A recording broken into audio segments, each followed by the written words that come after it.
നമ്മൾ നമ്മുടെ മനസ്സിൽ കൊണ്ടു നടക്കുന്ന ചില വിഗ്രഹങ്ങളുണ്ട്.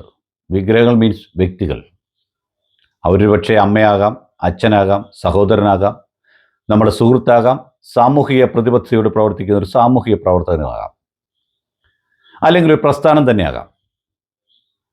ആ വ്യക്തി പ്രസ്ഥാനം എന്ന് പറയുമ്പോൾ പ്രസ്ഥാനത്തെ നയിക്കുന്ന വ്യക്തികളാണല്ലോ.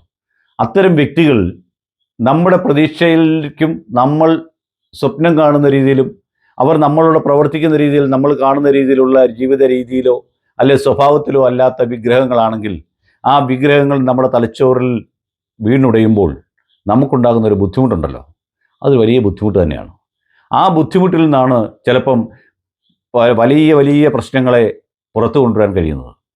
ആ ബുദ്ധിമുട്ട് ഒരുപക്ഷെ ആ വിഗ്രഹം ഇങ്ങനെയാണല്ലോ എന്ന തോന്നലിൽ നിന്നുണ്ടാകുന്ന ഒരു പ്രതിരോധമായിരിക്കും പല പ്രശ്നങ്ങളെയും പുറത്തു കൊണ്ടുവരുവാൻ നിദാനമാകുന്നത്. അതാണ് ഇന്ന് സമൂഹത്തിൽ കാണുന്ന മിക്ക പ്രതികരണങ്ങളുടെയും പിന്നിലുള്ളത്.